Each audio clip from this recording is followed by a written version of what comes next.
Hello students, असीं कर रहे हैं class 9th chapter 7th triangles त्रिभुज एक्सरसाइज चल रही साडी 7.2 जिसके असीं 4 सवाल कर चुके हैं तो क्वेश्चन करन स्टार्ट जा रहे हैं असीं 5th question. So question 5th दे विच देखो तुहाडे कोल एक जिहड़ी फिगर जिहड़ी आ आकृति जिहड़ी आ गिवन दित्ती हुई है इस तरह की। सो असीं लिखना इस दे विच सब तो पहलां कि साडे कोल दित्ता की है, मतलब कि असीं गिवन लिखांगे। हुण गिवन नूं ध्यान नाल देखो कि एक जिहड़ी पूरी दी पूरी तुहाडे कोल जिहड़ी फिगर है दो पार्ट्स विच डिवाइड होंदी हुई तुहानूं जिहड़ी नज़र आ रही है। सो देखो इसनूं असीं थोड़ा जिहा कवर करते हैं तो एक पार्ट तुहानूं उपर नज़र आ रहा है तो इस तरह एक पार्ट जिहड़ा नीचे नज़र आ रहा है। सो ये दोवें पार्ट्स जिहड़े हैं तुहाडे कोल एक त्रिभुज दी शेप दे जिहड़े कि तुहाडे कोल रूप दे विच नज़र आ रहे हैं। सो साडे कोल गिवन की है त्रिभुज ABC। सो देखो ABC अते त्रिभुज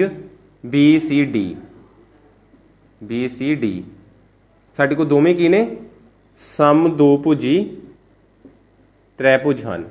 सो गल करते हैं असीं समदोभुजी त्रिभुज किस तरह साडे कोल हैं। सो इस तरह साडे कोल दो त्रिभुज जिहड़े कि समदोभुजी दिते गए हैं।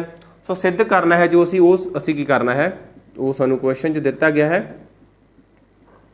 सिद्ध करना है एंगल ABD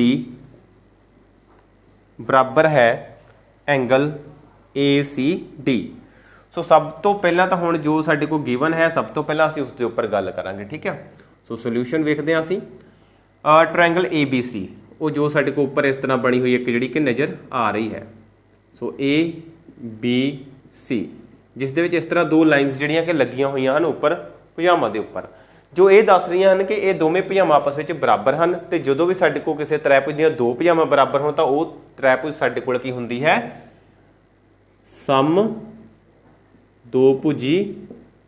त्रिभुज जिसनूं असीं लिखदे हां आइसोस्केल्स ट्रायंगल। क्लीयर। इस तरह ही साडे कोल जिहड़ी नीचे बन रही है वो भी साडे कोल इस तरह की ही फॉर्म जिहड़ी वो बना रही है। So point BC and point D दो भुजावां देखो दो साइड्स देखो दो इस दे विच भी साडे कोल बराबर हैं। हुण देखो इत्थे एक इकट्ठी फिगर होण दे करके इत्थे एक एक लाइन दसी है दित्ती गई है कि ये दोवें आपस में बराबर हैं। सो ये दोवें बराबर हो गई। इत्थे असीं लाइनस नूं जिहड़ा कि डबल कर दिता गया, दो लाइनस दे दित्तियां गईयां। जेकर मान लो कि साडे कोल इस नूं भी एक लाइन दे दिता जांदा तां सानूं ये हो जाना सी, ध्यान नाल समझना है कि इस तरह तुहाडे कोल एक बनी हुई है फिगर जिहड़ी इकट्ठी। इसका मतलब की हो गया, इसका मतलब ये हो गया कि चार ही भुजावां जिहड़ियां आपस में की आ बराबर। सो जो चार भुजावां बराबर हो गई वो वर्ग बन जाता है साडे कोल।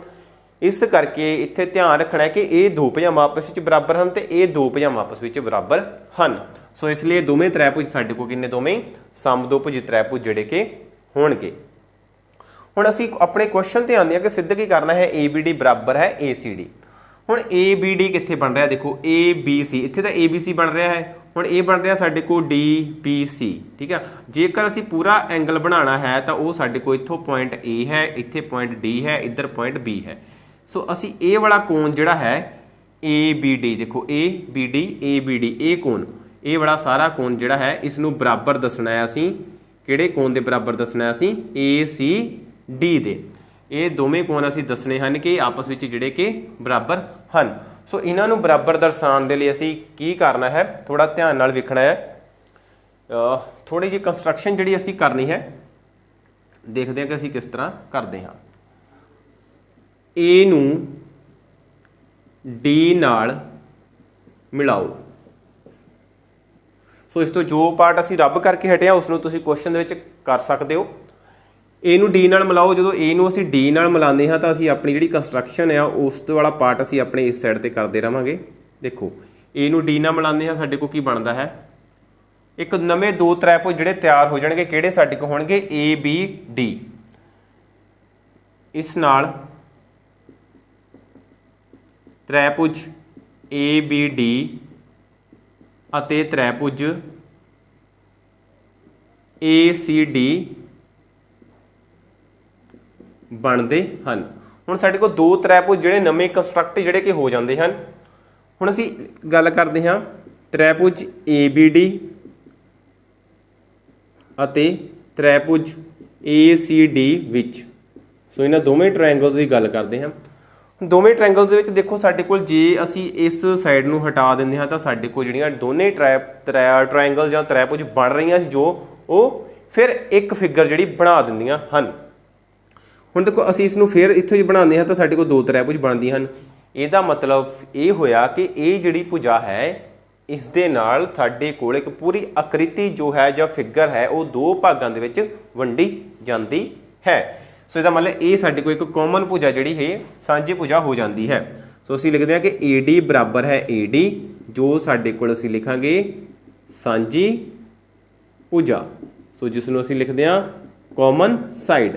ਸੋ ਇਸ ਤਰ੍ਹਾਂ ਸਾਡੇ ਕੋਲ ਇੱਕ ਜਿਹੜੀ ਭੁਜਾ ਹੈ ਉਹ ਬਰਾਬਰ ਆ ਜਾਂਦੀ ਹੈ ਦੋਵੇਂ ਟ੍ਰਾਇੰਗਲਸ ਦੇ ਵਿੱਚ। ਹੁਣ ਅਸੀਂ ਇਹਨਾਂ ਦੋਵਾਂ ਹੀ ਤ੍ਰੈਭੁਜਾਂ ਨੂੰ ਅਲੱਗ-ਅਲੱਗ ਕਰਕੇ ਬਣਾਉਂਦੇ ਹਾਂ। ਸੋ ਤੁਹਾਨੂੰ ਪਤਾ ਲੱਗੇਗਾ ਕਿ ਅਲੱਗ ਕਰਕੇ ਬਣਾਉਣ ਦੀ ਕਿਉਂ ਲੋੜ ਪਈ ਸਾਨੂੰ, ਕਿ ਕਿਉਂ ਅਸੀਂ ਅਲੱਗ ਬਣਾਇਆ ਹੈ। ਇੱਕ ਹੈ ਸਾਡੇ ਕੋਲ ਇਹ ਬਣ ਰਹੀ ABD, ਦੂਸਰੀ ਹੈ ਸਾਡੇ ਕੋਲ ਬਣ ਰਹੀ ਇਸ ਤਰ੍ਹਾਂ ਹੀ ACD। ਇਹ ਭੁਜਾ ਇਸ ਦੇ ਬਰਾਬਰ ਹੈ, ਇਹ ਭੁਜਾ ਇਸ ਦੇ ਬਰਾਬਰ ਹੈ। ਇਹ ਭੁਜਾ ਦੋਵਾਂ ਦੇ ਵਿੱਚ ਸਾਡੇ ਕੋਲ ਕੀ ਆ ਗਈ, ਸਾਂਝੀ ਭੁਜਾ ਹੋ ਗਈ, ਜਿਸ ਨੂੰ ਅਸੀਂ ਦਰਸਾਤਾ ਹੈ। ਹੁਣ ਦੇਖੋ ਸਾਡੇ ਕੋਲ AB ਬਰਾਬਰ ਕਹਿੰਦੇ ਆਉਂਦੀ ਹੈ AC ਦੇ, ਇਸ ਲਈ AB ਬਰਾਬਰ ਅਸੀਂ ਲਿਖਾਂਗੇ AC, ਜੋ ਸਾਡੇ ਕੋਲ ਹੈ ਦਿੱਤਾ ਹੈ ਦਾ ਮਤਲਬ ਗਿਵਨ ਹੈ ਸਾਡੇ ਕੋਲ। ਇਸ ਤਰ੍ਹਾਂ ਹੀ BD ਬਰਾਬਰ ਸਾਡੇ ਕੋਲ ਆ ਜਾਏਗੀ DC ਦੇ, ਜਾਂ CD ਲਿਖ ਸਕਦੇ ਅਸੀਂ। ਸੋ ਇਹ ਵੀ ਸਾਡੇ ਕੋਲ ਕੀ ਹੈ, ਦਿੱਤਾ ਹੈ। ਸੋ ਇਹ ਵੀ ਸਾਡੇ ਕੋਲ ਸਾਈਡ ਆ ਗਈ। ਇਸ ਲਈ ਟ੍ਰਾਇੰਗਲ ABD ਸਰਬੰਗ ਸਮ ਹੈ ਟ੍ਰਾਇੰਗਲ ACD ਦੇ। ਸੋ ਦੋਵੇਂ ਤ੍ਰੈਭੁਜ ਸਾਡੇ ਕੋਲ ਸਰਬੰਗ ਸਮ ਹੋ ਗਿਆ। ਸਾਡੇ ਕੋਲ ਜਦੋਂ ਸਾਡੇ ਕੋਲ ਕੌਂਗਰੈਂਟ ਹੋ ਜਾਂਦੇ ਹਨ ਤਾਂ ਅਸੀਂ ਲਿਖਾਂਗੇ ਇਸ ਲਈ ਐਂਗਲ ABD ਬਰਾਬਰ ਹੋਏਗਾ ਐਂਗਲ ACD ਦੇ।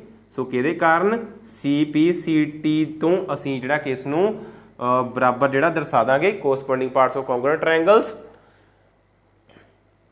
ਸੋ ਇਸ ਤਰ੍ਹਾਂ ਇਹ ਜੋ ਐਂਗਲ ਆ ਸਾਡੇ ਕੋਲ ਦੋਵੇਂ ਆਪਸ ਵਿੱਚ ਕੀ ਹੋ ਗਏ, ਬਰਾਬਰ ਹੋ ਜਾਂਦੇ ਹਨ, ਕਿਉਂਕਿ ਇਹ ਦੋਵੇਂ ਸੰਗਤ ਕੋਣ ਹਨ। ਇਸ ਤਰ੍ਹਾਂ ਇਹ ਸੀ ਸਾਡਾ ਕੁਐਸਚਨ ਨੰਬਰ 5th। ਸੋ ਵੱਧ ਤੋਂ ਵੱਧ ਬੱਚਿਆਂ ਨਾਲ ਸ਼ੇਅਰ ਕਰੋ ਤਾਂ ਕਿ ਹਰ ਬੱਚੇ ਦੀ ਜਿਹੜੀ ਮੁਸ਼ਕਿਲ ਹੈ ਉਸ ਦਾ ਅਸੀਂ ਵੱਧ ਤੋਂ ਵੱਧ ਜਿਹੜਾ ਕਿ ਹੱਲ ਕਰ ਸਕੀਏ, ਤਾਂ ਜੋ ਬੱਚੇ ਦੀ ਜਿਹੜੀ ਰੁਚੀ ਹੈ ਅਸੀਂ ਗਣਿਤ ਦੇ ਵਿੱਚ ਬਣਾ ਸਕੀਏ। ਸੋ ਥੈਂਕ ਯੂ, ਮਿਲਦੇ ਹਾਂ ਨੈਕਸਟ ਕਲਾਸ ਦੇ ਵਿੱਚ ਕੁਐਸਚਨ ਨੰਬਰ 6 ਦੇ ਨਾਲ।